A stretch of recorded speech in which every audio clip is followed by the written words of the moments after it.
All right, how are you doing? My name is Franklin Cruz. I'm a real estate investor and real estate developer. I make these videos so number one, you guys don't get scammed by somebody who is not in the business. There's a lot of people that talk about being in the business, and there's another thing of people actually being in the business. So let's get started. Special property situations. Can I sell a manufactured home? That is a great question. So can I sell a manufactured home? Yes, you could sell whatever you want. All right. So a manufactured home for us, as long as you own the land, we're interested in purchasing because now you have an asset. Otherwise, it's considered personal property and not real estate if you don't own the land. Meaning, if you don't own the land and you're on a land lease, the likelihood of you selling that is very, very low. Just because what happens is with a land lease, there is they basically have a monopoly on costs. It's like a HOA. That's why it's so depressing, HOAs, is because what they do is HOAs and mobile home parks, whoever own them, typically it's hedge funds right now, they can increase the cost to whatever they want within fair reason, anywhere from 5 to 10% a year. And they can make up anything they want to say, this is the reason why we did it. I'm so sorry, blah, blah. They're not sorry. It's just like, it is what it is. Because they know they have a monopoly, period. And what are you going to do about it? Either you're going to complain about it or you're going to die. Because it's 55 and over community, right? Typically manufactured homes. So there's not a lot you can do about it. So my recommendation is always make sure two things. If you can own property with no HOA, great, do that. Or if you can own it, that you own the land, do that as well. Anything else, I'm sorry, you're just going to have a hard time with it. So hopefully this is educating somebody that's thinking like, hey, I'm going to move into this land lease because it seems like a good deal. The only thing is they're raising it that even the land lease is $1,100 a month or $1,500 a month. And guess what? There's nothing you could do about it because then they write up a legal contract saying you don't own even that manufactured home because that manufactured home is tied into the land. So yeah, it is what it is on that one. So here's another great question. What if my home has land and can I subdivide it and sell the property? Well, great question because I had a property like that. This is a real property. This is at 1339 Thomas Watson Road. The owner, his name was Ralph, right? And Ralph had a piece of property, it had land, it had a home and a piece of land. They were all under one legal description.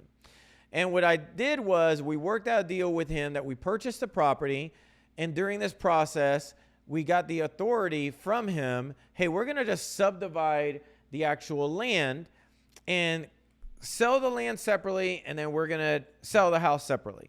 And whenever you're doing that, you've got different options. So if you see here, we could have a clean lines for a lot, or we can have, clean lines up to a certain point and then a bigger lot in the back. You can create whatever type of legal description that you want. And so what you do is you work with a surveyor. You let them know, hey, this is what I want to do. This is the parcel ID number.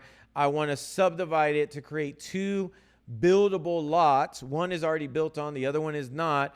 And this is what I'm looking to do. That surveyor is then going to actually rezone it. So what they're going to do is they're going to get the new legal description. Then you have to take that paperwork to the county or to whatever your local municipality is. And then you're going to actually have to, they're going to approve the subdivision of saying, hey, now you've got lot number X, just like now, this is lot number 17. And now you've got this lot over here. So now you chose one lot and now you went with it and they approved it. So it starts with the surveyor. They give you the new legal description. Then you give the paperwork to the municipalities, fill out a form, pay a little fee, and then they say it's approved in whatever kind of time frame, and now you have two separate lots, if that's the route you want to go, okay? All right, so next one. And we specialize in both. So if you got a property like that, we're going to go through the zoning approvals with surveyors. Sometimes there are environmental studies that we have to do. All you have to do is say, hey, this is what I want to do. I want to sell the property. It may have some land. And sometimes they say no to the lot split. So we have to work with sometimes even a civil engineer to see if that's even possible. And that's increased costs, increased fees, But if it's worth it, great. If it's not, it just won't make sense to do. All right, I own a large parcel of land, but I have no development studies done. Can I still sell it? Yes, absolutely. Look, we help landowners get the necessary surveys, zoning, and feasibility studies done. We could still work with you whether you're ready to sell or you need more information about your land. We can still work with it. You know, so if you want to sell the property or you're like, Franklin, I want to hire you as a consultant to move forward, fantastic. That's something that we could potentially do. The biggest thing is on any piece of land, it's got to be worth my time and even your time. Sometimes land has wetlands or it's got contamination issues. There's issues that come up with land, just like a house, you know, it may need repairs or comps aren't there or needs a new kitchen, needs a new roof. Like all these are real things that actually are happening. So you've actually got to say, look, do I have the financial means to pay for certain studies? Can I pay for what they call a topo boundary tree survey? Can I pay for a geotech? Can I pay for getting what they call an ESA report? That means an environmental site assessment report. Can I pay for phase 1, phase 2 if necessary? Can I pay for any other conceptual plans as well? These are all in large chunks of land, like a master plan, like we showcased before on Polk Parkway. That the studies alone were almost $500,000, and we don't even know if we're still selling the property to a certain party. So it's a serious investment, and you have to be prepared for that. A lot of people aren't, and they're not educated on this. So I'm doing my best to educate you through these series that you can get educated and start making really great decisions on the real estate that you owned or that you're walking on, right? So you could start getting this process. So the other thing as well, what if my land has contamination or environmental concerns? No problem at all. We've dealt with that. We've dealt with land contamination before. We can handle cleanup processes. We understand how to work with the EPA, Environmental Protection Agency. We've worked with brownfield sites before, what they call Superfund sites. That just means there was a contamination and the EPA has designated that property as a Superfund site by the state or brownfield, or there's some contamination. There's certain studies that you have to get done. There's certain reports that you've got to get done. All this is 100% doable. Your biggest thing on your side is you've got to make sure, number one, are you financially prepared to pay for this if you want to go that route? Or number two is, look, there's a big risk on my side. I'm just not going to purchase the property not knowing what I could potentially do with it. So you've got to actually assist me with this.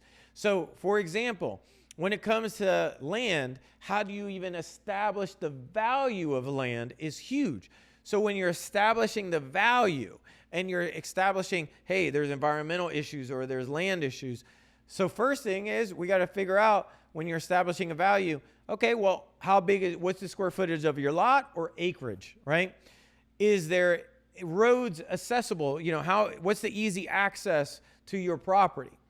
Is there similar usability? Meaning, is there other properties in the area? Meaning, if we want to do a subdivision, is there other subdivisions in the area? If we want to do a business park, is there other business parks in the area? If we want to do a gas station, there's no gas stations in the area, or there's one on the other side of the highway, like I'm working on one right now for racetrack, right? So there's all kinds of different things. Apartment complexes, is there other apartments?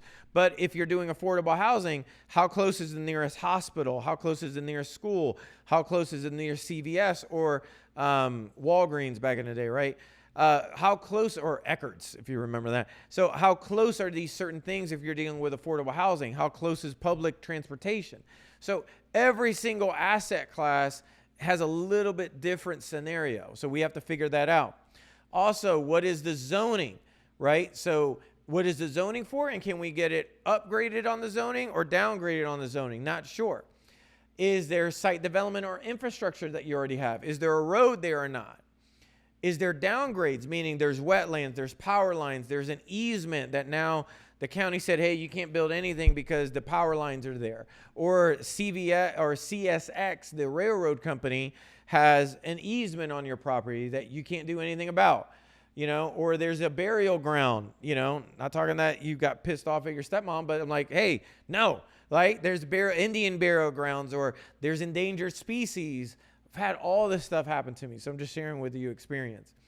And then that land that did sell, if it meets all this criteria, what did it sell for? What does that look like? Did they sell raw land, or did they sell the approvals and entitlements, meaning they did all the permits and they did everything necessary to actually close on the property, that the land was what they call shovel ready? Then you come up with a value, right? And again, the definition of his appraisal is an opinion of all these various aspects of your land. So I know you're getting something out of this, right? If you are getting something out of this right now, just do me a huge favor. If you're listening to the podcast, or you're listening to YouTube, or you're listening to this as just a short, whatever that is, I would really appreciate it that if you can just like it, share it, leave a comment. What is the top thing you're learning right now, just in the middle of the episode? That would mean the world to me, because this makes the algorithm know that, hey, we're doing something right. This is actually great quality. Or, Franklin, you are messing this up. This is a horrible experience. You need to improve this, and this. I will read that and we will adjust fire, okay? So the other thing is this. What if I wanted to donate or sell land for veteran housing or a community project? No problem at all. Yes, I've done that before. I've had people actually donate properties to us because we are a young company, in a sense of, like, you know, I'm 45 years old, so I'm not 83. I've still got some summers left. And we could do things because veterans are very near and dear to my heart, for housing or memorials, or just housing in general is very near and dear to my heart. But development is as well, because what I see in this world, in America, which I'm in, is there's just a lack of transparency and a lack of people that know development, right? There's a lack of the effort to really learn the specialty of real estate development and real estate investing in general. So wherever we can help, yes, you can donate it anytime you want. Tell me what question or answer that really stood out for you the most. Where did you get educated on? What was it that kind of came up for you during the scenario that you're like, Franklin, this was awesome. Thanks so much for just your time listening, and we'll meet you on the other side. All right, bye.